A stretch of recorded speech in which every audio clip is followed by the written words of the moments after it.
de Alex. Pese a ello, solo una vez tuve la oportunidad de hablar con el Señor, con ese varón, y a mí me sorprendió fue una conversación de un minuto, en un evento que se hizo de hecho en esa iglesia de la que tanto hemos hablado, de donde venimos pues, casi todos, excepto Reisita y Vale, o Vale sé que eso estará en horas. Eso es un evento, pues yo pues, estoy hablando hace más de 10 años, yo estaba niño, mucho más de 10 años, mucho, tal vez 15 o más. Y, y pues ya cuando terminó, pues, o sea, pues un evento muy corriente, sí, allá voy y canto su canción, su cosa. Y de pronto la costumbre o esas personas estaban acostumbradas, quizás por eso fue que a mí me sorprendió y él también de pronto la reacción. Están acostumbradas a que todo el mundo le pidiera autógrafos y se les arrimaran como si fueran una celebridad. Realmente a mí lo que me nació decirle fue, oiga, no sé cómo se lo dije, pero gracias por dejarse usar por Dios. Mire que a mí eso a mí de alguna manera me motivó a meterme en el Evangelio. Pues obviamente uno no había nacido de nuevo. Hoy en día mi motivación ya no es la música, es el Señor, pues el Espíritu Santo. Pero eso fue después de nacer de nuevo. Antes de nacer de nuevo fue como una ayudita, digamos, yo le dije. Y ese Señor, yo no sé por qué se conmovió de esa manera y me abrazó y como que antes, ay, gracias por eso. Intentaba escuchar una cosa de él. Tan chévere, tan bonito el corazón en medio de todo. Como bonita la reacción de ese Señor, me agradó. Pero bueno, ya pasemos ahora sí de la música a la palabra de Dios. ¿Te compartes? Compartes. No creo que sea muy necesario, Rolando, gracias. Por ahora no. Yo te aviso si llega a ser escuchando de fondo a Jorge Velosa y la cucharita de Ráquira. Entonces pasamos hoy a la palabra. ¿Cuál es el texto? A ver si ya se lo aprendieron. Bueno, no, lo que no se vale porque él tiene cara que ya se lo sabe. ¿Sí? O ya te lo sabes, sí, ya te lo sabes el texto donde están todos los rudimentos. ¿Alguien más que lo quiere decir? ¿Texto donde qué? En donde están los rudimentos de Hebreos la... 6. Hebreos 6, perfecto. Hebreos capítulo 6. Pues, para serles honestos, hasta ahorita caí en cuenta que hoy terminan los rudimentos. ¿Por qué? Quedan dos. Pero es que uno de esos dos ya lo predicó el pastor Mauricio cuando vino el viernes. Un viernes. ¿Hace cuánto estuvo? El juicio. El El juicio juicio eterno. eterno. Él explicó con lujo de detalles en una hora larguita que era el juicio eterno, que es el último de los rudimentos que están en Hebreos 6.1. Yo lo voy a abrir aquí. ¿Hebreos? Sí. A veces la memoria me falla. No, 6.1, está bien. Por tanto, yo lo voy a leerlo para hacer no lo voy a leer, mentiras. No, quiero que alguno de ustedes me los diga. Con la Biblia ya sin la Biblia. El primer rudimento, ¿cuál es? Arrepentimiento. ¿Cuál es el segundo? La fe en Dios. Muy bien. La fe en Dios, ¿cierto? Que va de la mano. Tienen que ver mucho con la salvación. Son como la puerta de entrada para ser salvos. ¿Cuál es el segundo y el tercero? Doctrina de bautismos. Y Imposición de imposición de manos. manos. Tienen algo que ver ya más con la vida cristiana, ya estando uno cimentado en la iglesia. Muy bien. Y tienen que ver con, de todas maneras, ambos están relacionados y de todas maneras con el arrepentimiento. El enfoque del bautismo es ese, al menos el que es en agua, y la imposición de manos, pues ya es otro rollo. Muy bien. ¿Y cuál sigue? ¿Cuál es Resurrección de muertos. el quinto? Resurrección de los Resurrección de los muertos. ¿Y cuál es el sexto? juicio eterno. Juicio eterno. Eterno. El pastor Mauricio explicó el juicio eterno. Les voy a contar que el pastor Antonio también tenía la costumbre de explicar el juicio eterno primero, tal como se dio en esta ocasión. Pues, o bueno, era una costumbre, no sé si muy costumbrosa o fue solamente algo que ocurrió de manera muy ocasional. Pero quiero preguntarles a ver si ustedes se acuerdan. El pastor Mauricio dijo, había tres juicios, bíblicamente hay tres juicios, en tres momentos diferentes. ¿Quién se acuerda cuáles son esos tres? Uy, El tribunal de Cristo.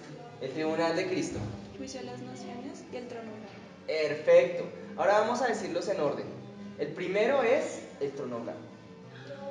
Luego, no, mentira, el No, tribunal de tribunal de Cristo. Cristo. El tribunal de Cristo. Luego sigue El juicio a las naciones el juicio de las naciones, y el trono blanco. el trono blanco.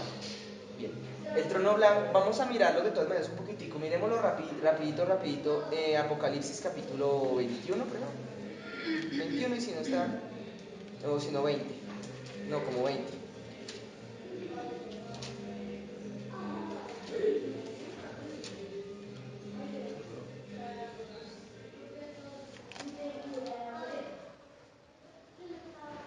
24.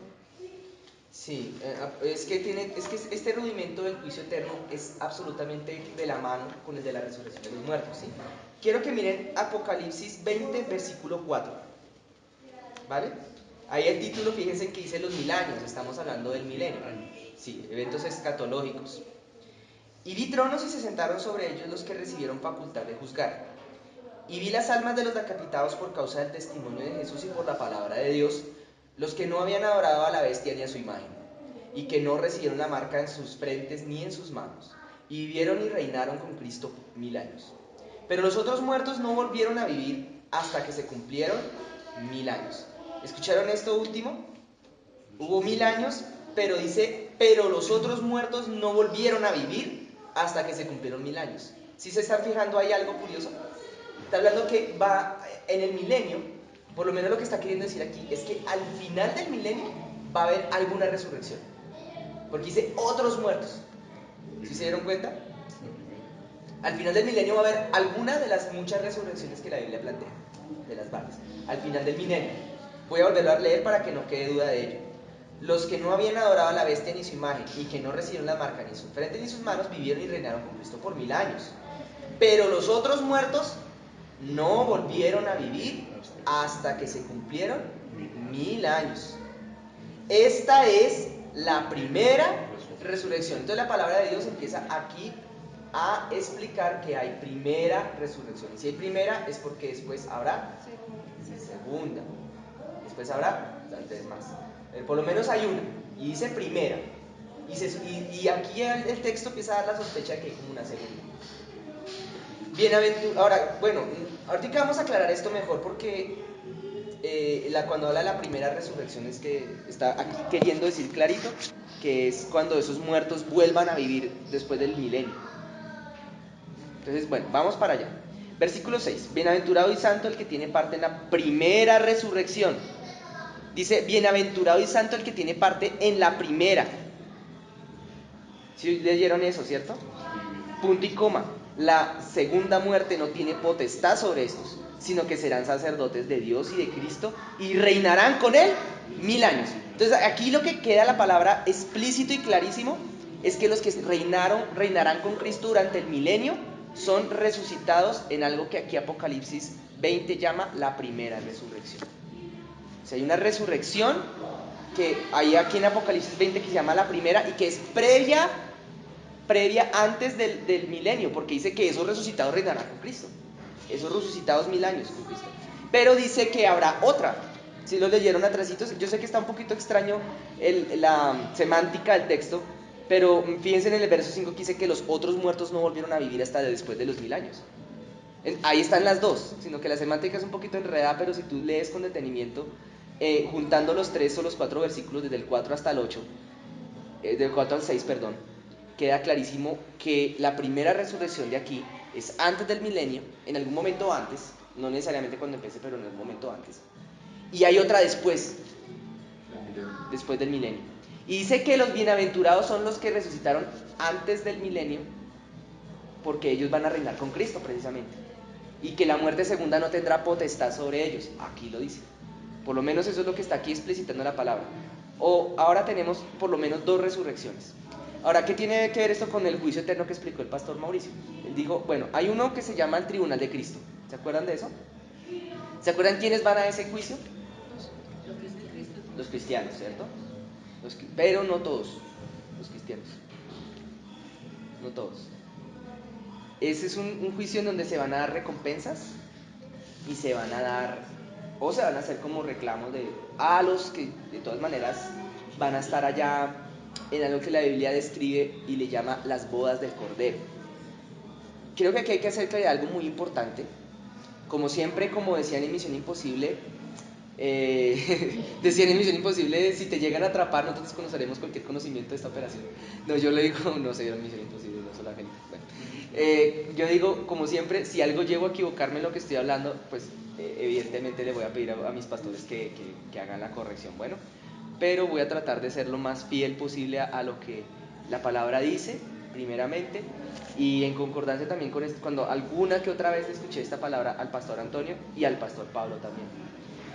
Bien, entonces, quiero decir, el tribunal de Cristo está uno. Ahora, hay la otra que se llama el juicio a las naciones. ¿Y cuál es la otra?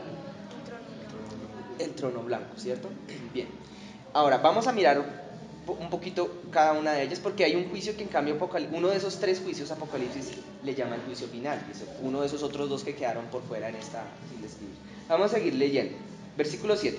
Cuando los 1000 años se cumplan, Satanás será suelto de su prisión. Saldrá a engañar a las naciones que están en los cuatro ángulos de la tierra, a Gog y a Magog, a fin de reunirlo para la batalla, el número de los cuales es como la arena del mar. Y subieron sobre la anchura de la tierra y rodearon el campamento de los santos y la ciudad amada. Y de Dios descendió fuego del cielo y los consumió. Y el diablo que los engañaba fue lanzado al lago de fuego y azufre, donde estaba la bestia y el falso profeta, y serán atormentados de día y noche por los siglos de los siglos. Y luego viene aquí el juicio ante el gran trono blanco. Entonces hay un tribunal de Cristo, que es donde vamos a comparecer aquellos que tengamos el privilegio de entrar a las bodas del Cordero. Tribunal. Y eso lo dejó Jesús cuando dijo, bueno, cada uno tendrá que dar cuenta. Lo de las coronas, esa canción habla de eso, esa canción tan bonita de Marcos Vidal, que se llama Cara a Cara, en donde se menciona ese asunto que habló Jesús acerca de la corona incorruptible de gloria que los que recibirán aquellos que hayan, o lo que habla Hebreos 11, no sé si ustedes se acuerdan que Hebreos 11 dice textualmente en uno de sus versículos, dice que hubo personas que escogieron morir asesinadas a fin de obtener mejor resurrección. ¿Qué significará eso? Es que al momento de resucitar van a tener mejores condiciones o algo así. Vamos a explicar eso ahora acá con más detalle. Pero no sé si ustedes se acuerdan que Hebreos habla de eso. Dice el término mejor resurrección. ¿Sí se acuerdan o no? Sí, a fin de obtener mejor resurrección. O sea, hay más de una resurrección también. Así como hay más de un juicio, que eso fue lo que habló el pastor Mauricio, hay más de una resurrección. Aquí por lo menos ya hemos visto implícitas dos. Una antes del milenio, en algún momento, y otra a posterior del milenio. Cuando termina el milenio, aquí dice que hay un juicio, o al menos eso dice el título que encabeza el versículo 11, el del gran trono blanco. Este es el juicio que dice, y vi un gran trono blanco, y al que estaba sentado en él, delante del cual huyeron toda la tierra y el cielo, y ningún lugar se encontró para ellos. Vi a los muertos grandes y pequeños de pie ante Dios, y los libros fueron abiertos, y otro libro fue abierto, el cual es el libro de la vida. Y fueron juzgados los muertos por las cosas que estaban escritas en los libros, según sus obras. Y el mar entregó los muertos que había en él, y la muerte y el Hades entregaron los muertos que habían en ellos, y fueron juzgados cada uno según sus obras. Y la muerte y el Hades fueron lanzados al lago de fuego. Esta es la muerte segunda. Y el que no se halló inscrito en el libro de la vida fue lanzado al lago de fuego. Y luego dice cielo nuevo, tierra nueva y la nueva Jerusalén. Aquí este juicio ante el trono blanco, estamos hablando ya del gran juicio final. Es como lo que llamaban el día del juicio final o el gran juicio final.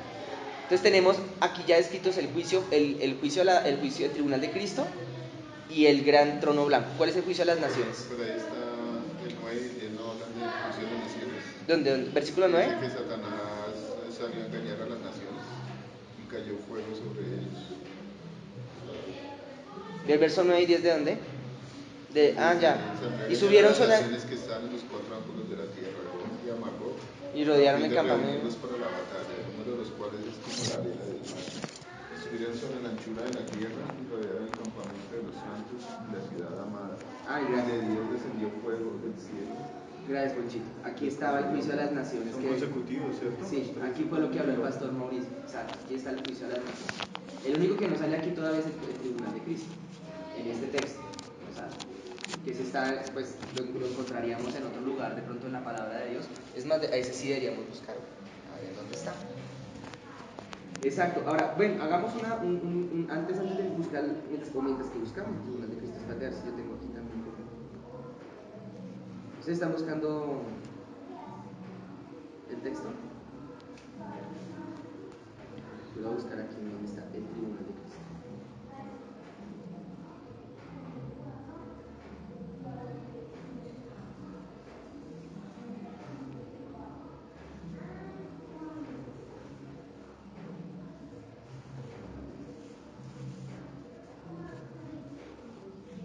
¿En qué texto bíblico es que está eso?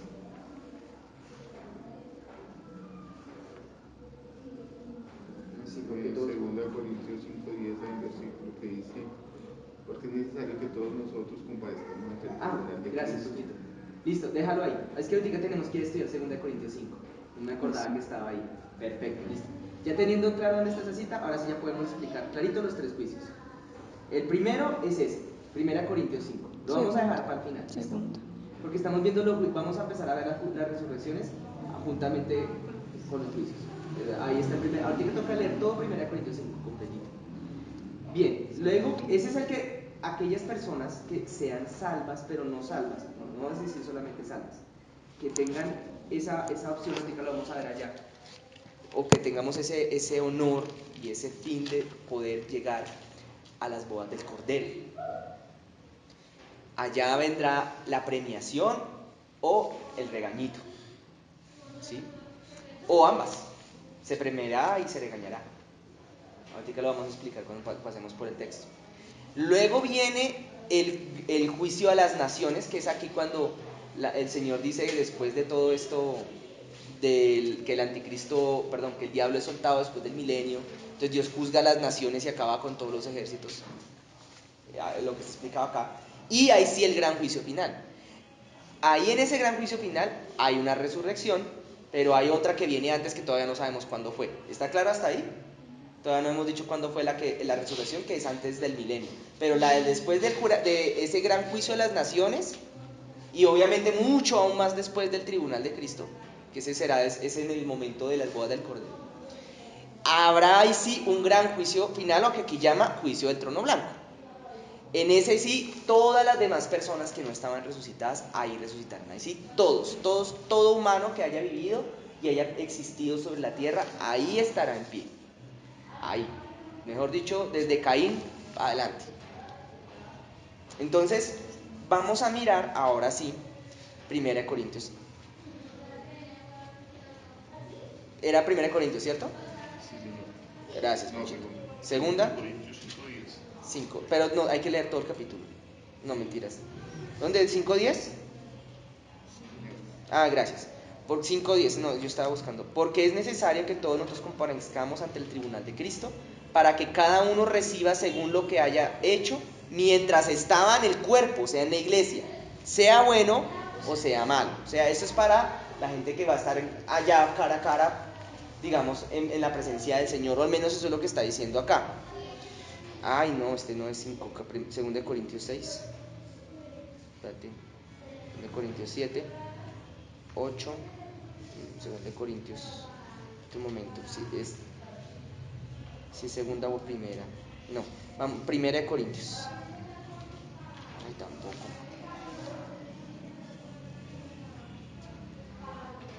Ah, ya, 1 Corintios 15. No, es que en 2 Corintios 15 estaba eso del tribunal de Cristo. Perdón, 1 Corintios 15. 5:10. Primera, sí, ahora vamos a buscar otro texto aparte del tribunal de Cristo. Ya quedó claro los 3 juicios, ¿cierto? Ya quedaron claros los 3 juicios. No, claros no, porque ya estaban claros desde que vino el pastor Mauricio. Ya quedaron. A mí me queda una incertidumbre. ¿Cuál? Bueno, yo me imagino que se refiere a los dos. Porque cuando aquí dice que será juzgado por las cosas que hizo mientras estuvo en el cuerpo. ¿Habla en el cuerpo de Cristo?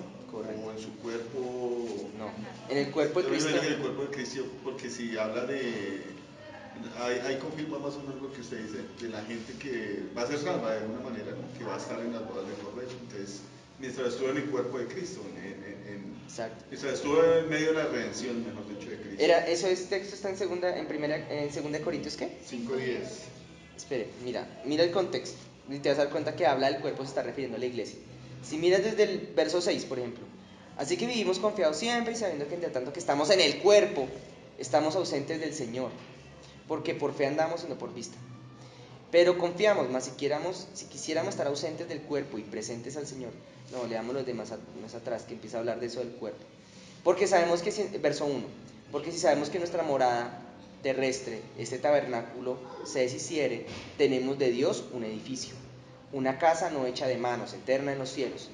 Y por eso también gemimos, deseando ser revestidos de aquella nuestra habitación celestial. O sea, está hablando de los que somos cristianos, de los que estamos con el Señor. Así pues seremos hallados vestidos y no desnudos. Porque asimismo los que estamos en este tabernáculo, o sea, hablando del cuerpo físico, gemimos con angustia, porque no quisiéramos ser desnudados, sino revestidos para que lo mortal sea absorbido por la vida. Mas el que nos hizo para esto mismo es Dios, quien nos ha dado las arras del Espíritu. Está hablando todo de cristianos. Si me entiendes un contexto, está hablando a los cristianos. Así que vivimos confiados siempre, sabiendo que entre tanto que estamos en el cuerpo, estamos ausentes del Señor, porque por fe andamos y no por vista. Pero confiamos, y más quisiéramos estar ausentes del cuerpo y presentes al Señor. Por tanto, procuramos también, o ausentes o presentes, serle agradables, porque es necesario que todos nosotros compadezcamos ante el tribunal de Cristo. Bien, aquí el contexto del capítulo es hablándole a los cristianos de la iglesia de Corinto, ¿sí? O sea, está hablando a cristianos. Pero cuando tú lees la palabra el cuerpo, está haciendo referencia a estar vivos. Pero fíjate que desde el verso 1 sí la palabra cuerpo está diciendo que cuando nos muramos ahí estaremos de presente del Señor. Cuando dice que estamos de cuerpo pero que no estamos presentes con el Señor, pero que cuando nos muramos entonces no estaremos en el cuerpo. Sí está hablando de la muerte física. O sea, de estar en el cuerpo es de cuerpo, sí, de estar vivos. Pero se sabe que este texto, o se deduce que este texto está dirigido a los cristianos, esta parte o esta conclusión del tribunal de Cristo es para los cristianos, porque está hablando, todo el contexto del capítulo le está hablando a los que son salvos. O sea, eso es una deducción que se hace por el contexto. Si nosotros cogemos solo el texto, solito, y dice, es necesario que todos comparezcamos ante el tribunal de Cristo, y solo cogemos el texto y lo sacamos del contexto del capítulo, uno podría llegar a pensar que todo ser humano. Exacto, entonces sí no era claro. Pero la primer regla de la hermenéutica, que es el arte de interpretar una escritura cualquiera, incluida la Biblia, es que todo texto debe ser interpretado por su contexto. Por eso es que todos los teólogos, o más bien los estudiosos de la Biblia, han deducido que este texto que acabamos de leer, el Tribunal de Cristo, está referido a los que son cristianos, por el contexto del texto que le está hablando precisamente a los cristianos. Una pregunta, Dime. La boda del Cordero es como una, ahí también o sea, va a ser juzgado, como una premiación, como los vestidos y las coronas, ¿sí? Va a haber como una Yo me imaginaba como premiación. diferente, no sé qué me imaginaba, Sí. pero no pensaba que era ese juicio, ¿no? Pues es que aquí dice que lo que dice acá, tenemos que basarnos en lo que dice aquí explícito. Todos vamos a comparecer allá. Y van a haber premios y van a haber reproches, seguramente. Y este es un tema que es poco hablado, pero hubo un día que el Señor lo habló, cuando el Señor, la verdad, la primera persona que yo le escuché esto fue realmente el pastor Antonio, nadie más se los había escuchado antes. Y aquí queda de plano algo muy interesante y muy profundo y al mismo tiempo muy tremendo. Pero es que todas las cosas que nosotros hacemos a partir del momento en que estamos en Cristo, en el Señor Jesucristo, todas están contando, bien sean buenas o sean malas, están contando. O sea, bien sea que nos salvemos o no, o sea, así seamos salvos, aún lo malo va a ser tenido en cuenta en aquel día. Desde el momento en que estás en Cristo, ¿Cristo cuántas veces murió? Dice Santiago, una sola. Entonces no hay manera de volver a sacrificar dos veces el Cordero de Dios porque Él pagó una sola vez. Entonces hay un capítulo que creo que lo dice, es Santiago, que dice advertencia contra el que peca deliberadamente. Si no lo dice Santiago, lo dice Hebreos. Y si por decir algo un cristiano se echa para atrás, o sea, ¿cómo se llama? Sí, se patrasea, apostata. Y otra vez vuelve a retomar el camino, también se lo tiene escrito. Esa es una buena pregunta que está en Hebreos 6, pero no 1, sino 2. Miremos la respuesta de eso un momentito. Hebreos 6, 2. Lo que acaba de preguntar Heidi, la respuesta está ahí. Eso está bueno porque a veces uno se encuentra con cristianos que están apartados, con gente que sí, y otra vez como si nada. Y otra vez está. Pero sí, todo lo que uno hace después de que se convierte, empieza a contar. Por eso es que uno se metió con el Señor, con Dios no se juega. No es que, ay, Dios me perdona todos mis pecados pasados y futuros. Pues Dios perdona, claro, uno se salva, pero ahí va sumando. Mira lo que dice Hebreos 6.2. 6.3. 6.3, después de los rudimentos. Mira, dice así.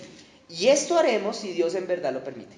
Porque es imposible, verso 4, mira lo que dice Hebreos 6.4. Lo voy a repetir en voz pausada para que quede bien clara la respuesta. Porque es imposible que los que una vez fueron iluminados y gustaron del don celestial. ¿Ustedes saben cuál es el don celestial según la Biblia? El Espíritu Santo, correcto. Y fueron hechos partícipes del Espíritu Santo, dice acá. Bueno, el don celestial también es la salvación. Y fueron hechos partícipes del Espíritu Santo, y asimismo gustaron de la buena palabra de Dios y los poderes del siglo venidero. Cuando dice siglo venidero está hablando del la próxima dispensación o de la próxima, del reino de los cielos, es eso. Cuando la Biblia habla del siglo venidero, habla del reino de los cielos. O sea, todas aquellas personas que estuvieron en el Evangelio, metidos en la palabra de Dios, que tenían el Espíritu Santo, todas esas personas que en algún momento gustaron de la palabra, del poder de Dios. Y en el verso 6 dice, y que al mismo tiempo, pero que recayeron, dice ahí, lo que estás preguntando tú, Sí. y recayeron. Es imposible, encabezaba el verso 4 diciendo que es imposible que sean otra vez renovados para arrepentimiento, crucificando de nuevo para sí mismos al Hijo de Dios y exponiéndole a vituperio. La respuesta aquí, que lo que está queriendo decir la palabra de Dios es que si uno estuvo, bueno, la Biblia dice, hay un pecado que no tiene perdón, que es la blasfemia contra el Espíritu Santo. Todos los demás pecados les serán perdonados. Aquellas personas que estuvieron y gustaron del Espíritu Santo, no estoy hablando del que fue a la iglesia, no estamos hablando del que eventualmente creyó, sino aquellos que recibieron ya el poder de Dios, el Espíritu Santo, que habían estado en comunión con el Señor y se apartan, ya es imposible que vuelvan a ser restaurados como antes. Es que había otra parte que también lo aclara y no me acuerdo dónde es que estaba eso, pero no era este. Ya no vuelven a ser restituidos como estaban antes. No, creí que era este el texto que estaba buscando, pero ese también habla de eso. O sea, se salvan. Pero hay una parábola que habla de eso clarito, y no la vamos a buscar, creo que también está en Corintios, que es no, ¿lo habló Jesús? No, es como una parábola que habla el apóstol Pablo, y es cuando explica lo de la casa, lo de construir la casa, los materiales para construir una casa. Está como en Gálatas. Y dice, ahí habla en un sentido metafórico, o sea, en un sentido espiritual también, de que dice el apóstol Pablo las siguientes palabras: cada uno de ustedes edifique en su casa y procuren hacerlo con oro, con plata o con piedras preciosas. ¿Alguna vez ustedes han escuchado hablar de eso? Porque el que dice que el fundamento ya está puesto y que cada uno mire a ver cómo sobreedifica sobre el fundamento. 1 Corintios 3:2. Gracias, pastor. Entonces, si tú edificas con oro, plata o piedras preciosas, dice que cuando venga el fuego de la prueba, tu casa va a prevalecer y te vas a salvar y vas a tener recompensa, dice ahí. Pero que el que edifica con heno, con hojarasca o con madera, cuando venga el fuego, se le quema la casa y se echa a perder la casa. Pero dice que esa persona, a pesar de eso, se salva, aunque no recibirá recompensa, dice. Sí, por favor. Dice, porque nadie puede poner otro fundamento que el que está puesto, el cual es Jesucristo. Y sobre este fundamento alguno edificaré oro, plata, piedras preciosas, madera, heno, hojarasca. La obra de cada uno será manifiesta, porque el día la declarará, pues por el fuego será revelada, y la obra de cada uno, cual sea, el fuego la probará. Si permaneciere la obra de alguno que sobreedificó, recibirá recompensa. Exacto. Si la obra de alguno se quemare, él sufrirá pérdida, si bien él mismo será salvo. Exacto. Aunque así como por fuego. Ahí está. O sea, esa persona puede que se salve, pero se quemó, entonces no recibirá recompensa en el cielo, porque se retiró el evangelio, listo, pero se salva. Y casos los han habido y testimonios se han contado de personas que se apartaron del Señor, pero en su lecho de muerte o en sus últimos segundos de vida alcanzan a arrepentirse, por lo menos a dar una palabra de arrepentimiento al Señor Jesucristo y a pedir perdón. Claro, no van a llegar al cielo a recibir un castillo, van a llegar seguramente a lavar platos en un último rinconcito, pero llegarán. Pero ahí dice, no recibirán recompensa, aunque de pronto se salven. Y pues decir algo, hay un ejemplo de personas que se bautizan en las aguas, ¿no? Sí. Y otra vez que se bautizan, el bautismo no es uno solo, pero sí. El Biblia dice un bautismo, una fe y un Señor. La gente fue como, o sea, se bautizó hoy y otra vez se metió al agua después de un año y continúa, o sea. Claro que también es bueno poner de manifiesto lo siguiente al respecto. Cuando la mayoría de los que fuimos, por lo menos yo crecí en una familia que tenía algunas creencias católicas, aunque eran más de tradición que de convicción. A mí me bautizaron en agua, de un mes, de 2 meses, no sé. Pero ese bautismo no tenía una validez legal en el código de leyes espirituales, porque el bautismo es un pacto que uno hace con Dios, no los papás de uno. Pero después, ahora voy a hablar desde mi experiencia, yo tuve uno como a los 16 años, De hecho, me bautizó un pastor que se llama Primitivo. Sin nombre chistoso, pero se llama Primitivo. Yo no volví ese día, pero yo ni había nacido de nuevo y tenía muy poca idea de lo que estaba haciendo. Ya después, años después, en uno de esos retiros que tuvimos en una época en Oraves, ya donde ya estaba Angelita, ya estaba el pastor Antonio y otras personas que son de esta congregación, estaba María Paula. En esa época yo lo que hice fue renovar votos, fue algo más bien como que dije, bueno Señor, yo me había bautizado antes y después de ese bautismo me había apartado el Señor, pero ahora sí yo ya entiendo, ahora sí había nacido de nuevo, ahora sí entiendo lo que voy a hacer, voy a renovar mis votos, porque tal cual lo que acabas de decir es absolutamente cierto, uno no puede coger de cocheche el tema del bautismo. Entonces me aparto el Señor y vuelvo y me bautismo, vuelvo y me aparto, vuelvo y me bautizo. Y en especial el bautismo en agua, como cualquier pacto con Dios, es una cosa que uno no debe jugar con eso. Bueno, el bautismo en sí mismo en agua es más bien como la señal de un pacto que uno hace con Dios. Me quedó un amigo en la iglesia y me decían, ¿te quieres aceptar a Jesucristo como su único salvador? Sí, lo acepto. Y bueno, iba entre 15 días, otra vez separado. Aceptaba a Jesucristo, ¿eso también se puede o es una religión? Eso es un cliché. Sí, Eso cada es vez lo cliché. aceptaba como salvador. Yo digo, ya lo aceptaste una vez. Si bien es cierto que la palabra de Dios declara que el justo por la fe será salvo y que el que confesara, ¿cómo es? Con su boca y la oración de fe. Hay una parte que dice que la oración de fe, que la oración de fe sana. Ay, ¿cómo es que dice? Bueno, se me olvidó. Hay una parte donde se menciona que la oración de fe, en la palabra de Dios, salvará, bueno, en fin. Pero es que eso es un cliché. Ya cuando uno lo coge de cliché, acepta al Señor Jesucristo en tu corazón, acepta al Señor Jesucristo en tu corazón. Si bien uno se basa en lo que dice Romanos capítulo 8, que dice que esta es la palabra de fe que confesamos, que si confesares con tu boca y creyeres en tu corazón que Jesucristo es el Señor, entonces serás salvo. Es solamente un paso, porque la palabra sí declara que hay que confesarlo con la boca, claro, y creerlo. Pero si vamos a mirar la palabra en todo su contexto, en el libro de los Hechos de los Apóstoles, en donde se menciona que eso sucedía de esa manera. O sea, era algo más espontáneo. No era que algo que se hacía repitiendo, era algo más espontáneo realmente en la iglesia primitiva. El apóstol Pablo predicaba y la gente creía. O sea, para confesar a Cristo uno no tiene que repetir necesariamente una oración.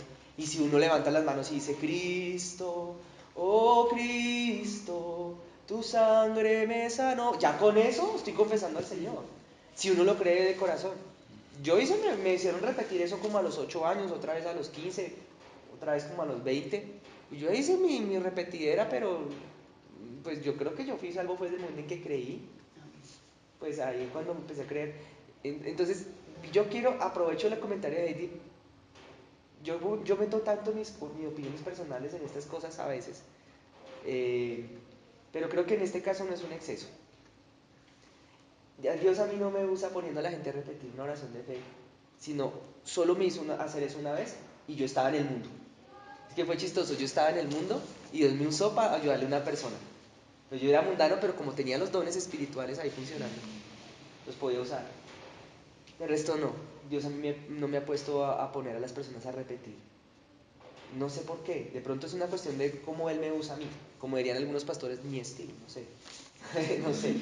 Pero a mí, no sé, he notado que eso como que con el Señor es más como una cuestión más espontánea, más como de creer, no de repito y repita, se ponen a pasear, repito, se ahogó, ¿quién quedó? Repita.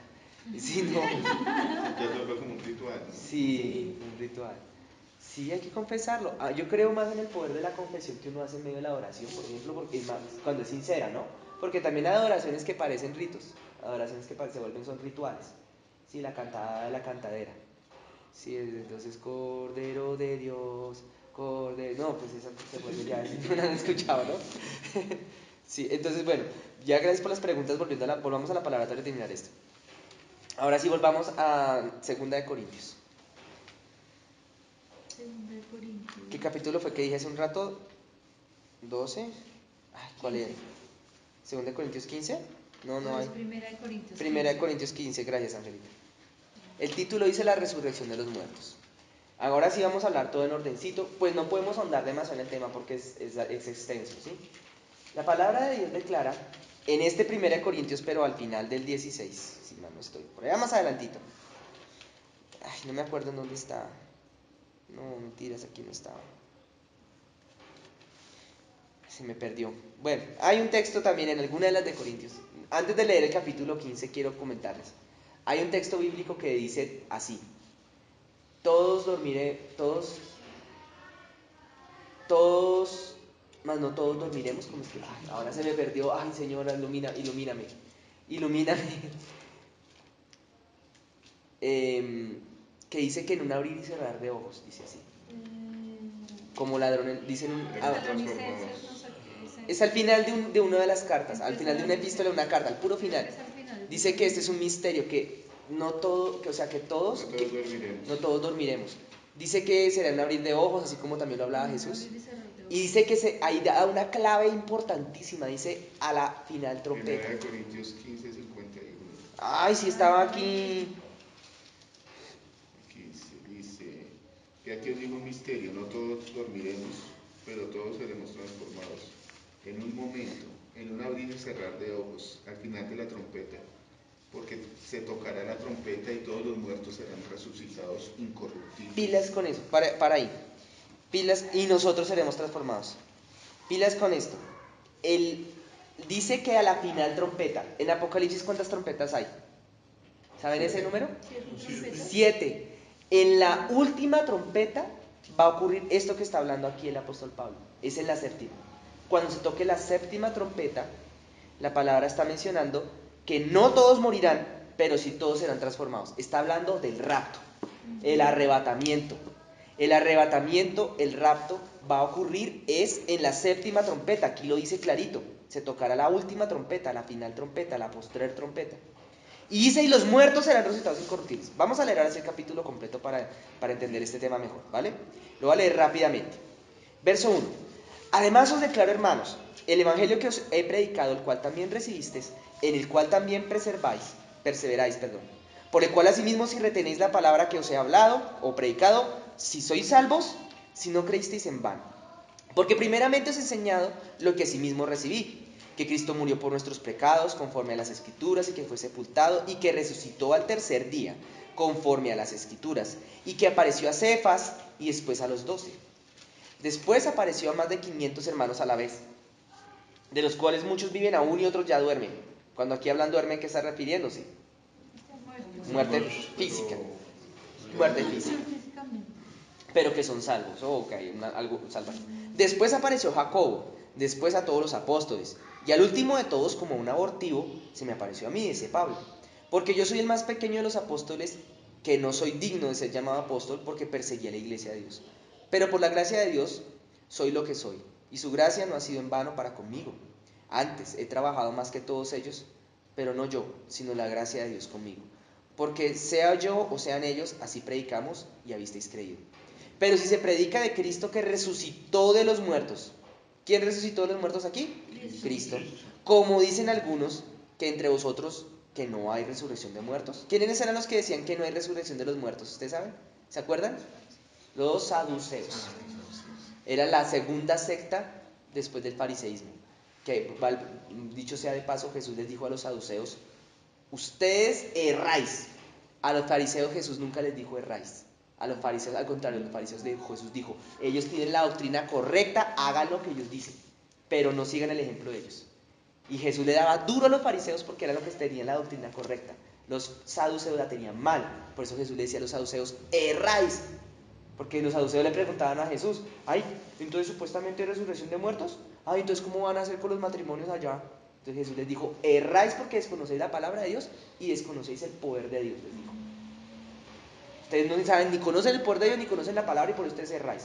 Si estuviéramos en los días de hoy, los saduceos serían los testigos de Jehová. Que ellos son los que ni conocen el poder de Dios porque no tienen el Espíritu Santo y están llenos de las Escrituras pero tergiversadas. Lo mismo que los mormones. Error. Una de las doctrinas de ellos es Sí. que dicen que la gente se muere y ya, ahí se acaba todo. Sí, los testigos de Jehová. Los testigos de Jehová. De los saduceos. Sí, exacto, que no, aunque ¿Eso los... ¿Eso puede ser un espíritu? El espíritu de error le llama la palabra. Espíritu de error, claro. Entonces, ahora, ¿dónde íbamos? 12. Verso, ¿qué? 12. Sí, pero si se predica a Cristo que resucitó de los muertos, como dicen algunos, entre vosotros que no hay resurrección de muertos. Porque si no hay resurrección de muertos, tampoco Cristo resucitó. Y si Cristo no resucitó, vana entonces es nuestra predicación y vana también es nuestra fe. Y somos hallados falsos testigos de Dios porque hemos testificado de Dios que Él resucitó a Cristo, al cual no resucitó si en verdad los muertos no resucitan. Esto que acabo de leer es un argumento muy típico de la antigüedad, sobre todo los griegos, que se llama argumentación por reducción al absurdo. Así la llamaban los griegos. Me permito explicar eso porque estas cosas aparecen en la palabra, pero la persona que escribió esto era una persona demasiado estudiada, el apóstol Pablo. Y los griegos, cuando querían argumentar algo, hasta el día de hoy eso persiste, la forma de argumentar algo científicamente, demostrar algo científicamente, hay varios métodos que son aceptados. Y uno de ellos, uno de los más importantes, de hecho, es este que acaba de usar el apóstol Pablo, que se llama reducción al absurdo. Y es suponer, si quiero demostrar que algo es verdad, por un momento supongo que es falso, pero en el mundo de la hipótesis. Y esa supuesta falsedad me lleva a una conclusión. Y esa conclusión me tiene que llegar, en algún momento me lleva a una cosa que se llama, a un imposible, soy una palabra para eso. Me lleva a algo absurdo. Entonces, si esa suposición me lleva a algo absurdo, entonces tal suposición no puede ser.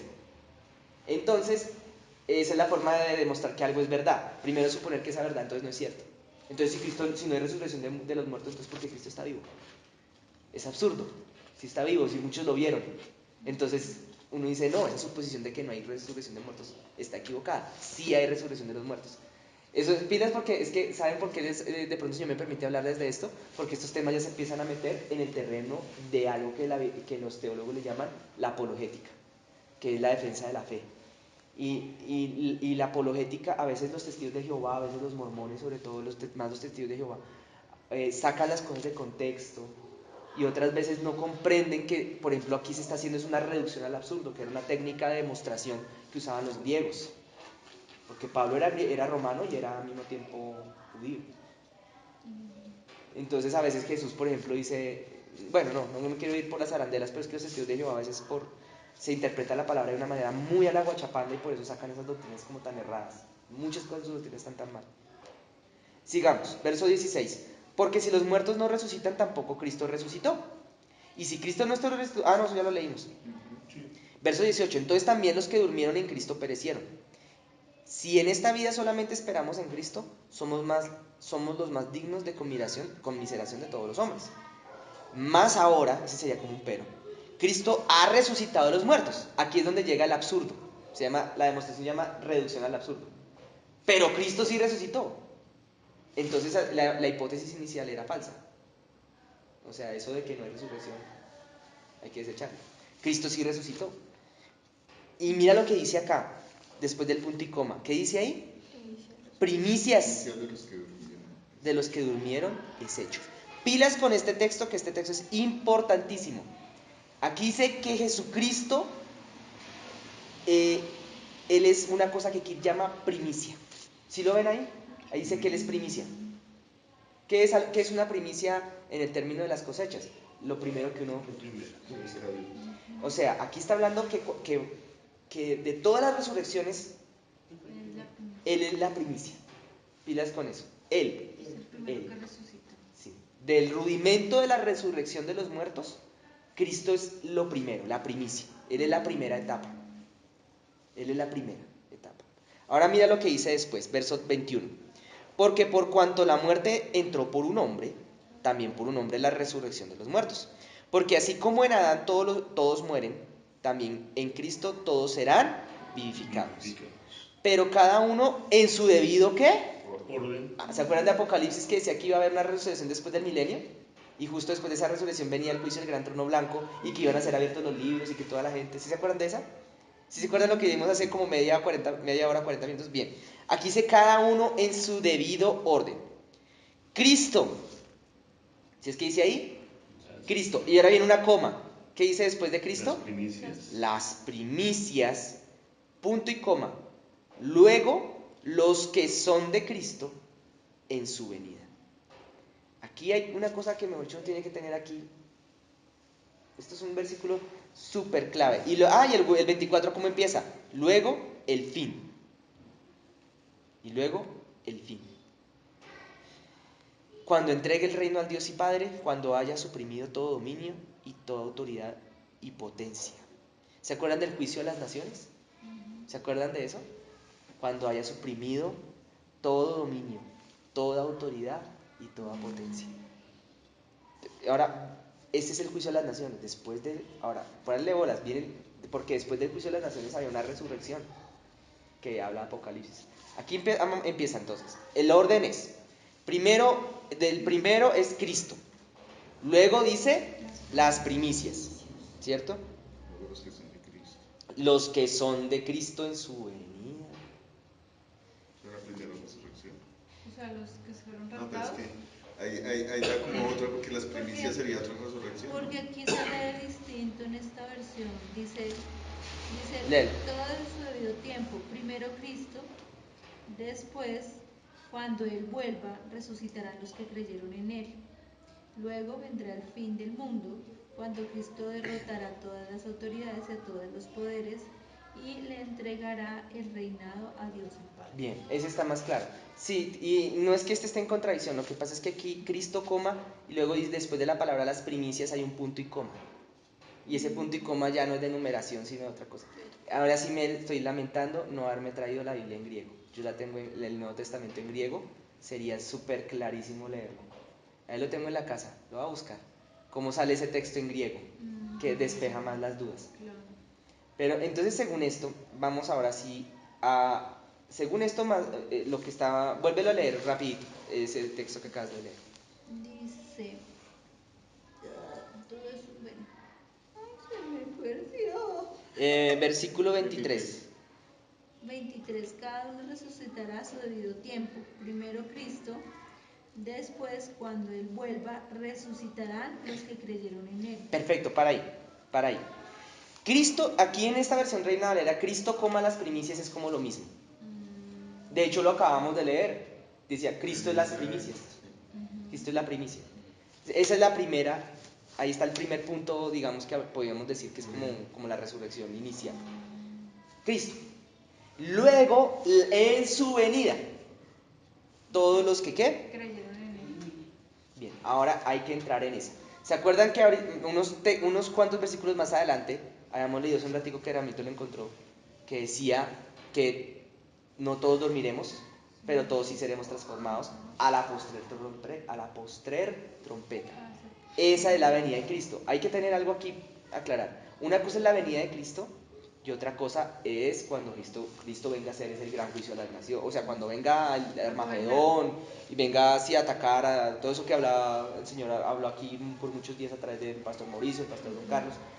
Pero el día del arrebatamiento, la palabra sí dice que será en la séptima trompeta y lo dice aquí en Corintios 15. Entonces, cuando venga el arrebatamiento, la palabra en otra parte declara que Cristo va a venir, pero no va a tocar el suelo, sino que se va a encontrar con la gente en las nubes. Y dice que los que estén muertos ese día en Cristo resucitarán. Ahí dice, los que hayan creído, los que estén con Él, resucitarán ese día también, y los que estén vivos serán transformados. Ese es el arrebatamiento, y se van a encontrar con Él en las nubes, declaró, creo que fue Jesús el que lo habló. Y ahí sí, a las bodas del Cordero. Ahora, hay que recordar, para poder ilustrar esto mejor, que hay una parábola que Jesús habló de eso. Hay dos parábolas en las que Jesús habló de las bodas. Una es la parábola de los convidados a la boda, y la otra es la parábola de las 10 vírgenes. En ambas parábolas, en la de las 10 vírgenes, por ejemplo, se menciona en todos los textos en donde Jesús habla del rapto, que una persona será tomada y la otra será dejada. Una será tomada y otra dejada. O sea, como que la mitad de la iglesia se quedara y la otra mitad se fuera. O sea, no sé si ustedes se acuerdan que eso mismo dijo Pastor Mauricio acá. En otra parte dice, Jesús en la parábola de las 10 vírgenes dice que 5 se van y 5 se quedan. Pero en la parábola de las 10 vírgenes hay algo interesante. Todas las 10 eran vírgenes. Todas las 10 eran cristianas. Todas las 10 eran salvas, por decirlo de alguna manera, eran salvas. Habían recibido al Señor, eran vírgenes, pero unas no eran prudentes, las otras sí. Las que tenían prudencia y tenían sus lámparas con aceite encendido, estaban prendidas en fuego y amor por Dios, ellas sí se iban, estaban listas. Hay otra parábola, entonces una cosa para irse en el arrebatamiento es tener la lámpara con aceite encendida, digamos que entre muchos significados que puede tener eso práctico, encendida de amor por Dios.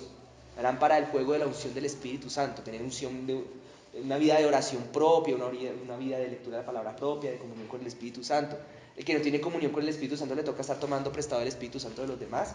Ese ya va a ser de esas vírgenes imprudentes que se va a quedar en el rapto o en el arrebatamiento. Hay otra parábola que Jesús habló del arrebatamiento, y es la parábola, porque estamos hablando que ese día va a haber una resurrección. Ese día va a haber una resurrección.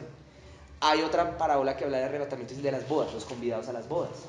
Y en esa parábola dice que hay un señor, ¿se acuerdan? Que armó una boda, que el reino de los cielos es semejante a ese señor, y que invitó a unos, y que esos no fueron, dijeron que no querían, y entonces él dijo, vaya por las calles a sus siervos, inviten a todo el que puedan, pero el que llegue mal vestido, lo echan de la boda, y afuera será el lloro y crujir de dientes. ¿Se acuerdan de esa?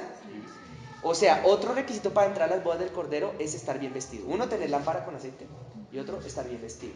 Claro, no estaba hablando de esta vestidura, sino la vestidura que habla Apocalipsis, que son las obras justas de los santos. O sea, tener una vida íntegra. Es eso, básicamente, una vida derechita, no una vida torcida ni con cosas ahí raras. Entonces, esas dos cosas se requieren, por lo menos las podemos extraer de esas dos parábolas para poder entender qué tipo de gente, qué calidad de cristianos se van y qué calidad de cristianos son, en contraste, se van a quedar en el rapto. Pero lo que me parece muy interesante es que son cristianos los que se quedan en el rapto. La mitad de la iglesia se queda al menos, la otra mitad se queda. ¿Se acuerdan que Hebreos 11 decía que muchos no aceptaron, tú lo dijiste, no aceptaban el rescate a fin mejor resurrección? Si uno habla, ¿por qué hablaría de mejor resurrección si hubiera solo una? Reducción al absurdo, hay más de una. No puede haber mejor resurrección si solo hubiera una. Hay más de una resurrección de los muertos. Y está Cristo, que también se le llama ahí las primicias, pero está la de las bodas del Cordero, la de la postrer trompeta, de las 5 vírgenes prudentes, la de los convidados a la boda que estaban bien vestidos. Ahí está esa segunda resurrección que será el día del arrebatamiento, que será en la 7ª trompeta de Apocalipsis. Allá, en ese momento. Que me atrevo a decir aquí, aunque eso no es tema de una reunión para toda la congregación, que es justo cuando el reloj profético de la profecía de las 70 semanas de Daniel empieza a contar la última semana, la última media semana, perdón. Será, no sé si ustedes han escuchado hablar de la profecía de las 70 semanas de Daniel. En la última 70 semanas, creo que era, bueno, no sé cómo se llama, 70 semanas. En la última semana, los 3 últimos años y medio de esa semana, de años, ahí va a pasar, o al menos eso es lo que yo entendí. Entonces les iba a contar. Viene entonces el arrebatamiento, pero va a haber gente que se va a quedar tanto aquí en la tierra viva como en sus sepulturas. No sé si ustedes se dan cuenta. Yo no, o sea, lo que entendí yo de lo que dice después del milenio, los que murieron que no van a resurrección para vida, sino para muerte, son los que quedan dormidos, bueno, los que quedan muertos y resucitan después del milenio, ¿sí? Exacto. Entonces aquí viene algo que ponerle mucha atención. En Hebreos 11 se revela que había gente que se dejaba matar para resucitar en esta resurrección de 1 Corintios 15, que técnicamente es la segunda porque la primera fue Cristo, Bueno, sí. que es la segunda, Sí. porque en realidad son 3. Y 3 juicios, 3 resurrecciones. Entonces, a muchos en Hebreos 11 se describe que se dejaron matar para poder resucitar para las bodas del Cordero, para el rapto.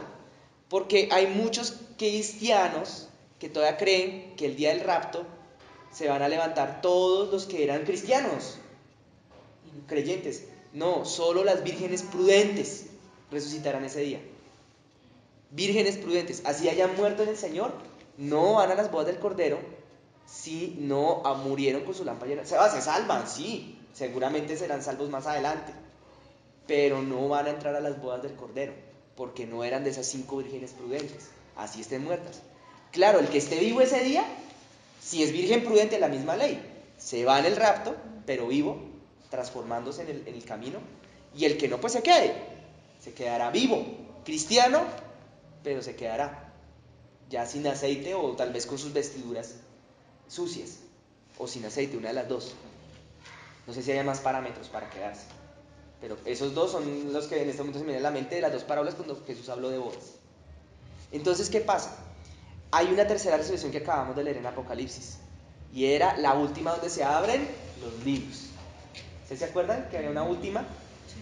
Entonces, en esa última, ahora, eso ya lo explicó el pastor Mauricio, ¿no? Va a haber una matazón, una gran cosa, vendrá el anticristo, vendrá el arrebatamiento, el anticristo, el Señor después va a venir con sus ejércitos, va a acabar con todo eso y va a poner el milenio. Y el mismo pastor Mauricio decía aquí que en el milenio va a haber mucha gente viva, muchos judíos, muchos sobrevivientes de todo ese derramamiento de sangre, y van a repoblar la tierra, no sé si se acuerdan de eso. ¿Por qué todo eso va a ocurrir, todo el milenio va a ocurrir después del arrebatamiento? Por eso Apocalipsis decía, bienaventurados los que tuvieron parte en la primera resurrección. Porque ellos van a venir en el milenio, pero a gobernar con Cristo, decía ahí Apocalipsis. A gobernar con cuerpos transformados, ahí a gobernar en el templo sagrado, allá en ese lugar maravilloso. En cambio, los que quedaron en la tierra, digamos que quedó uno que otro cristiano con vida y sobrevivió, va a quedar ahí poblando la tierra. De pronto algunos judíos, pues, a eso que se habla de los 144.000, no lo sé. Sobre todo judíos, decía el pastor Mauricio, que iban a quedar ahí. Pero después del y milenio creyeron. va a ser soltado Satanás y va a engañar a esa gente. Esa gente, no a los que estuvieron en las bodas del Cordero, que ya están con cuerpos transformados reinando sobre la tierra. A esa gente. Entonces esa gente, muchos, entonces viene ahí sí la matazón final, el juicio de las naciones. Y muchos de esos pues muertos otra vez. Entonces viene la última resurrección, la tercera.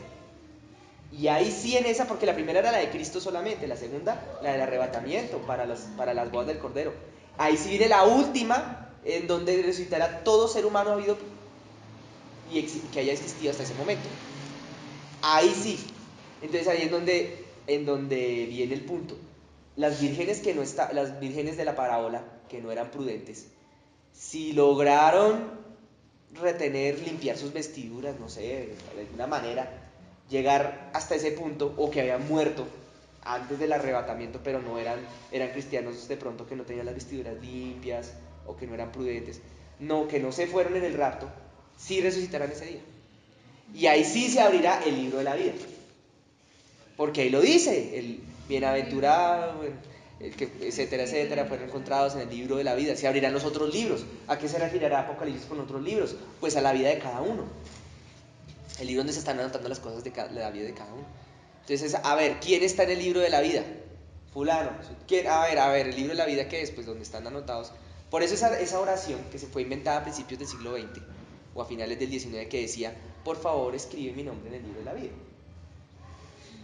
Claro que la palabra sí menciona a través del profeta Moisés, si mal no estoy, que Dios puede borrar nombres del libro de la vida. O sea, la salvación se pierde. Dice, al que persistiere en pecar, algo así, lo raeré de mi libro, decía el Señor, dijo el Señor a Moisés. Entonces vienen, se abren los libros. Ateo, para abajo. Mundano, para abajo. Escuchó y rechazó a Cristo, para abajo. Pero vivos. Porque la muerte segunda no es ir allá al lago de fuego a otra vez a morir. No, Dios los resucita para que entren vivos allá. Claro, y tiene aún más lógica si la muerte ya fue echada allá. Ya no hay muerte. Allá, infierno, ¿verdad? Entonces, vivos. ¿Y qué pasa con el indio Huitoto que nunca escuchó de Jesucristo porque vivió en el año 1320 en el Amazonas? ¿Qué pasa con él? Hay una parte de la Biblia que dice que los que murieron sin ley. Romanos capítulo 1. Pues busquemos. Romanos capítulo 2. Con eso terminamos. Romanos. A ver si lo encuentro acá. Estoy chequeando que no esté en Romanos 1.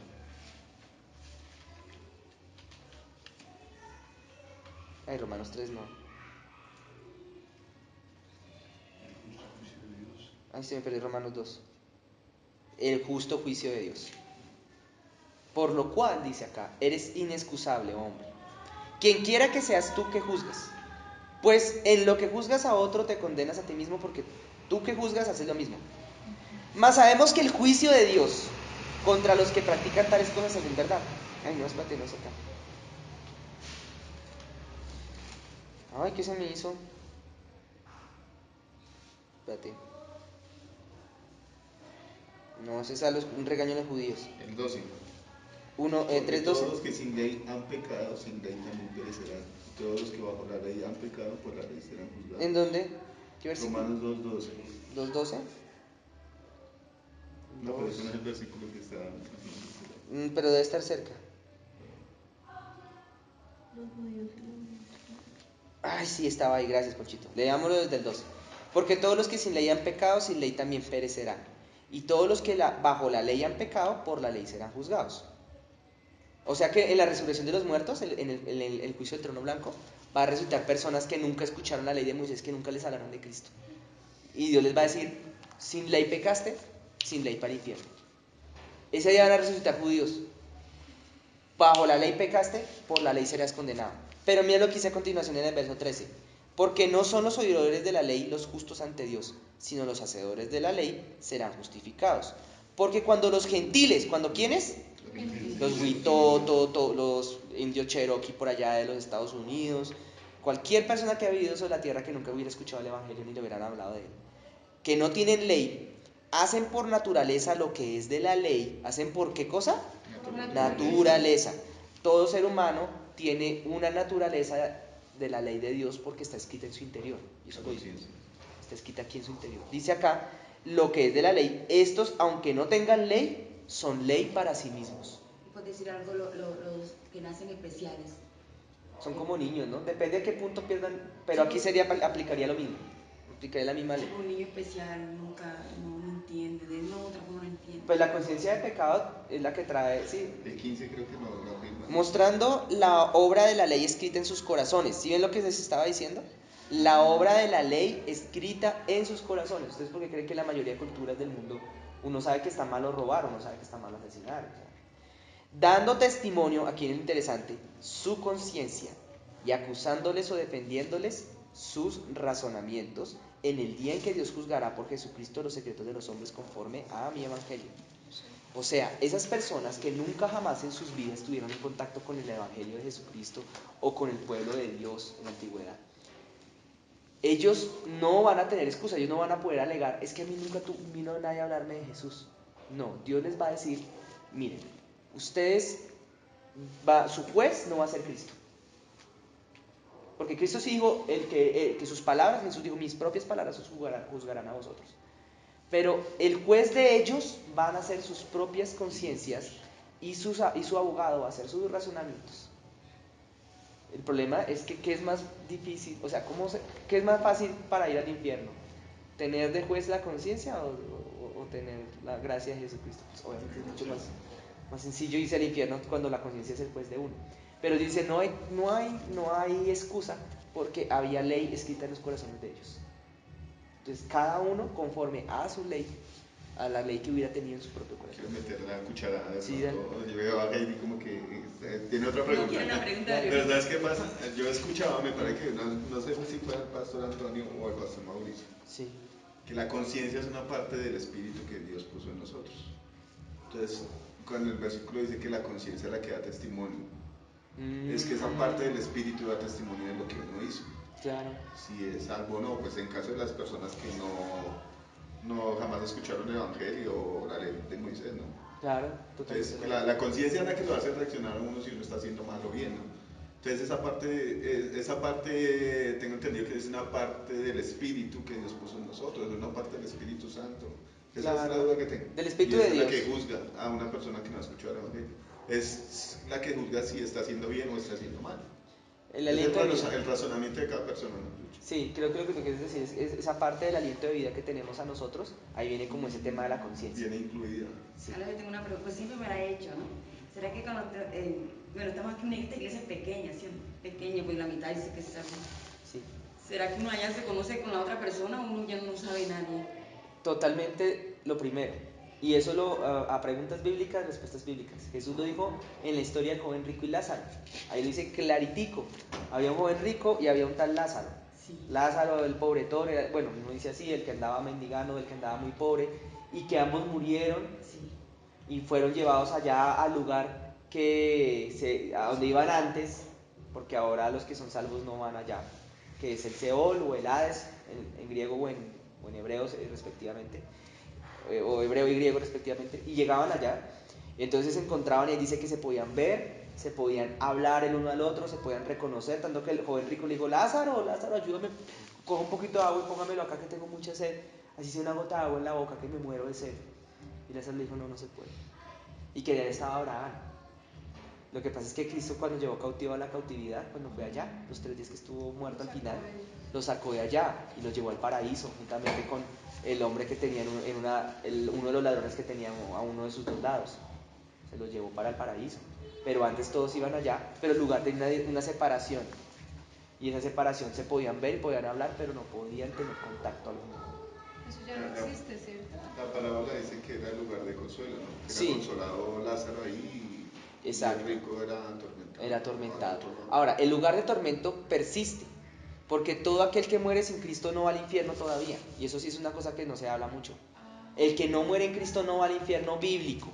El infierno de Apocalipsis no va. Tiene que resucitar. Tienen que resucitar porque el infierno van a ser chavos vivos. Las almas de esas personas van a ese lugar, al lugar donde fue el joven rico, el lugar de tormento en el Hades. Y allá es donde van todos. Ese es el lugar que todas las personas que han tenido visiones del infierno, lo que llamamos el infierno actualmente, ¿Es ahí? es allá, que lo ven como el cuerpo de un hombre echado sobre su espalda, como si fuera un hombre. Y aquellos que han contado esas historias, porque eso no es bíblico, solamente cuentan historias, dicen que es como una analogía a aquello de que Cristo es el cuerpo, que la iglesia es el cuerpo de Cristo. Entonces allá abajo el cuerpo del infierno es compuesto por todas las personas, como si ese lugar tuviera la forma de un cuerpo humano echado sobre su espalda. Y que allá hay muchas almas y es un lugar de tormento. Y es un lugar particular porque ustedes saben que los demonios, si bien ya han sido condenados, su condena no ha sido efectiva, ellos no han sido capturados, ni se les ha hecho su proceso de legalización de captura y su proceso de colocar, de ¿cómo se dice? No, condena sí ya. La sentencia. Ya están sentenciados y condenados, pero ellos no han tenido, ellos sí fueron ya. Imputados. Creo que se llama No, imputación. o sea, ¿cómo te explico? La Biblia aquí habla de 3 juicios, Sí. pero juicios a los seres humanos. Nunca hablamos aquí del juicio a los demonios, porque el diablo Ok. ya ha sido juzgado. La Biblia dice, él ya ha sido juzgado. Lo que pasa es que él no ha sido capturado y echado en la cárcel. No se le ha hecho su captura ni legalización de captura y echado a la cárcel. Entonces, el diablo hace de las suyas en ese lugar. Él tiene potestad sobre ese lugar, tiene permiso para habitar ese lugar, así como recorrer la tierra, porque ese lugar está adentro de la tierra. Entonces la tierra no solo es la superficie, también lo que está adentro. Él tiene permiso de estar ahí. ¿Quién le dio ese permiso? ¿A través de quién? No, pues fue más bien un accidente. Adán. Adán se lo dio. Por eso es que él recorre toda la tierra y también tiene potestad de ir allá abajo. Entonces, claro, o sea, cuando él se ha capturado, allá en ese texto que viene después del juicio del trono blanco, y se ha echado allá con los demonios, con el falso profeta, ahí sí, diablo ahí sí va para el lago de fuego y azufre. Entonces ellos sí habitan ahí, y se mueren, y ellos parecieran no estar sufriendo, los demonios parecieran no estar sufriendo. Entonces, ¿ustedes han escuchado hablar de una historia de un profeta que se llamaba Samuel? ¿Han oído hablar del profeta Samuel? Ustedes sabían que hay una historia en la Biblia, eso le llaman historias huérfanas, historias que son únicas en la Biblia, no tienen par en la Biblia, en donde en ese tiempo los hombres de Dios y los hombres que no eran de Dios iban ¿a dónde? Al Seol. Pero estaba separado, en un lugar de consuelo y en un lugar de castigo. Y murió el profeta Samuel, murió. Entonces llegó el rey Saúl, preocupado porque no sabía qué decisión tomar, y él todo el tiempo todo se lo consultaba al profeta. Dios ya había desechado a Saúl, pero Saúl todavía se creía el cuento que Dios de pronto estaba con él, y Saúl prefirió no orar ni consultarle a Dios. Dijo, necesito Samuel. Entonces fue y se buscó una pitonisa, dice ahí.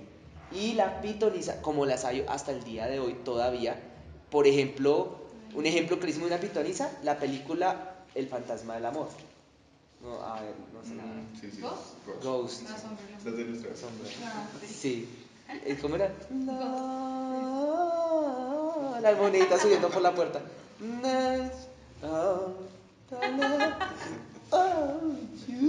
Salió el man ahí besándose con la mujer, pero en realidad era la negrita. Bueno, era la negrita besándose con la mujer, pero era el hombre poseyendo. Eso es totalmente cierto. Esa película, a pesar de que toca desaconsejarla para los nuevos y los bebés espirituales, es totalmente cierto. En medio de la historia de ficción y la historia de amor, lo que se cuenta ahí es totalmente preciso con respecto a las escrituras.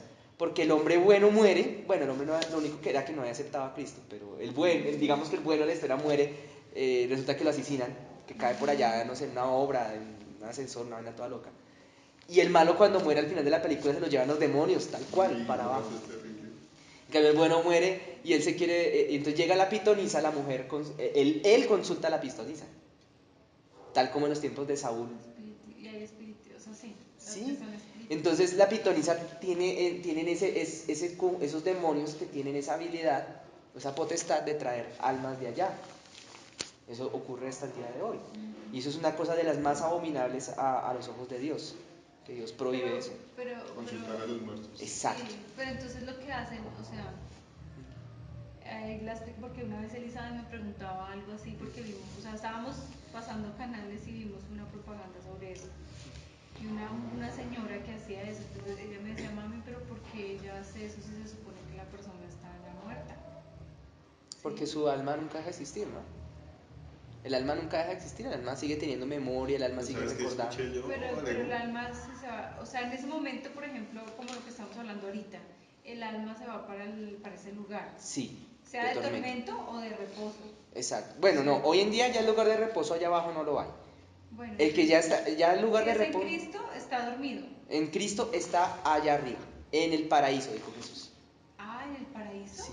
Eso le dijo Jesús al ladrón, ¿no? Al ladrón que tenía al lado. Es cierto, Ya estabas el con lugar el de paraíso. consuelo, Abraham y todos ellos de la promesa, están en el paraíso. O sea, una persona que en estos momentos se muere y es cristiana, se va para el paraíso. Pero A dormido. esperar cualquiera de las dos resurrecciones que le toque. Exacto. O la buena o la mejor. Pero no tiene todavía su recompensa, sino está No. como ahí. Nada, Está o sea, dormido, Alejo. Exacto. Está dormido. está dormido. No, Y el pues, alma, y el alma. eso es lo que estamos hablando, el alma está en el paraíso. Por eso todas las personas que han tenido experiencias cercanas a la muerte han mencionado que ven árboles, que ven un lugar hermoso, que ven un pozo, que ven agua, que ven un río, que ven peces.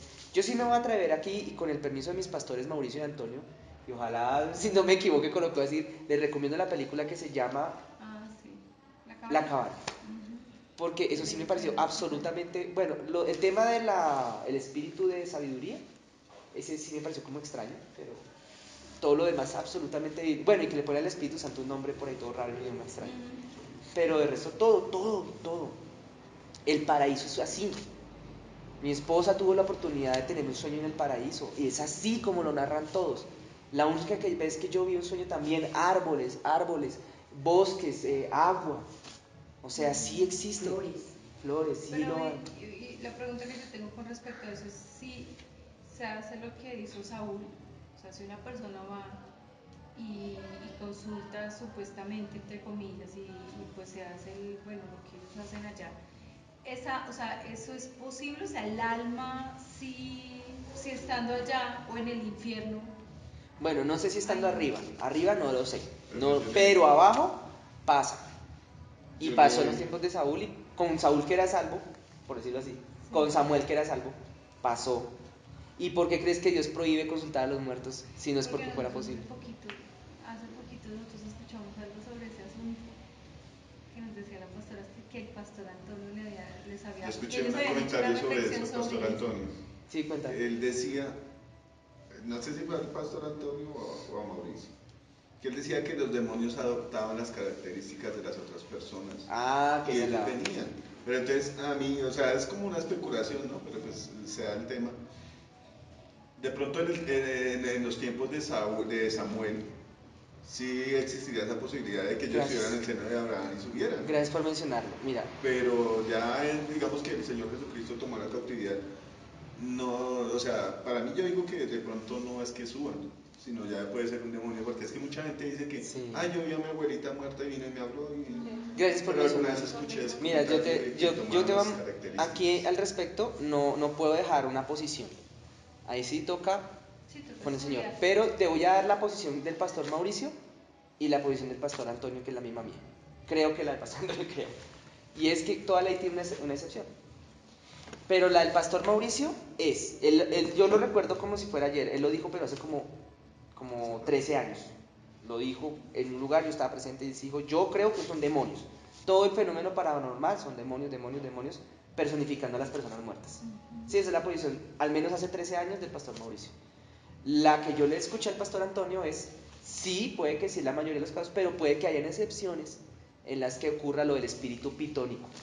El pastor Antonio hablaba del espíritu pitónico que aparece en el primer libro de Samuel, en el segundo me acuerdo cuando Samuel muere y Saúl manda a llamar a Samuel. Entonces ahí se ve que sí hay excepciones a esa regla en donde sí pueden eventualmente venir almas humanas. Ahora, ya saliéndonos de la palabra de Dios, entrando en el terreno de la especulación, los judíos creían, ya lo hablan las tradiciones judías, desde los tiempos bíblicos hasta hoy en día, que el alma de una persona muerta sí duraba unos 3 días ahí, al lado del cuerpo, y que luego sí se iba.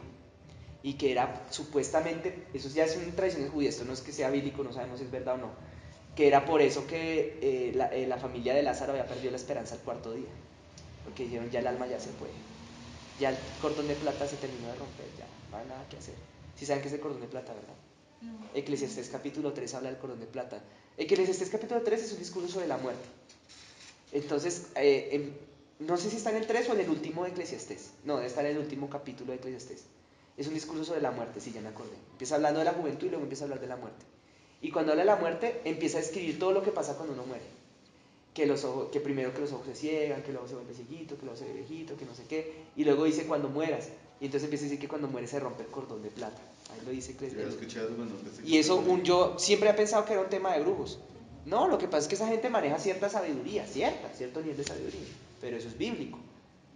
Entonces los judíos, decía la tradición judía, que se creía que el alma duraba unos días ahí. Eso sí yo no me atrevo a afirmarlo ni a negarlo porque estaría poniendo como una postura doctrinal y sobre eso no podemos hacer posturas doctrinales.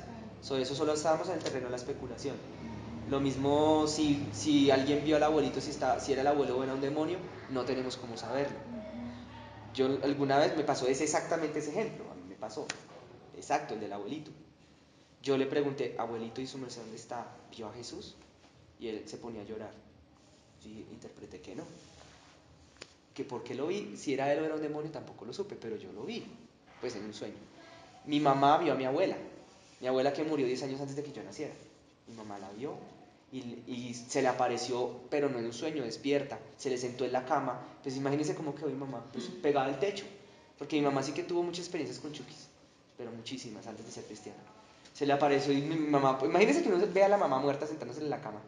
Yo creo que uno le da un patatús. Y le dijo, ese señor con el que estás ahí viviendo, ese señor es un engañador, es un estafador. Y después pasaron las semanas y todo tal cual sucedió. Entonces, independientemente que sean demonios o no, el fenómeno paranormal es real. Y en la Biblia, de todas maneras, se explica que hay espíritus. O sea, las cosas pasan y suceden y ocurren.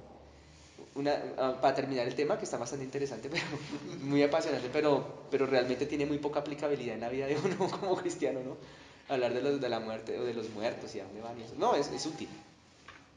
Una vez vi un aviso en internet. Es que yo hubo una época que yo tenía muy poco oficio.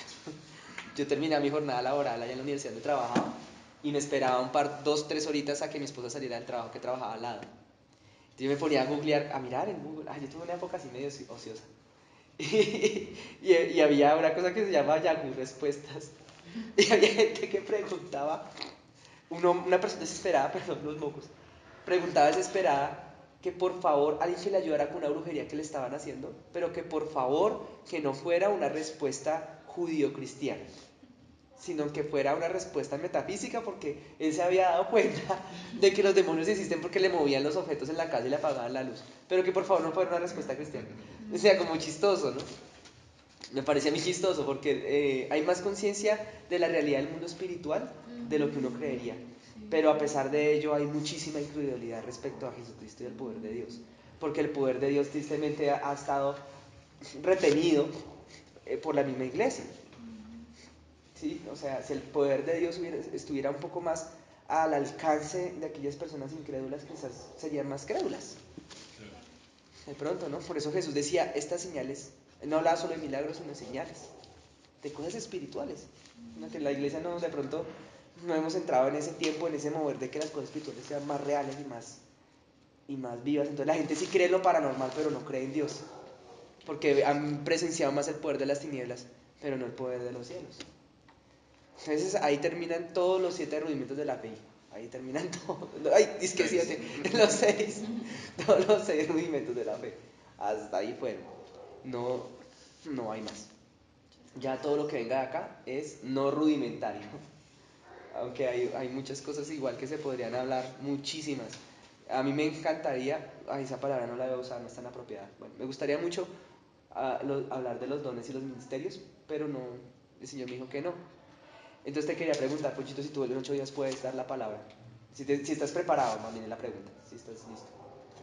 Listo, vale. Entonces, yo igual pues yo tengo mi compromiso con el Señor de venir acá. Ojalá yo pueda venir a las 7 en punto, pero si no, pues un ratico, así sea una adoración hacemos. Pero ya ahora sí te puedo dejar. Pues creo que el Señor ya quiere que en 8 días, de pronto, si se puede, sería una bendición.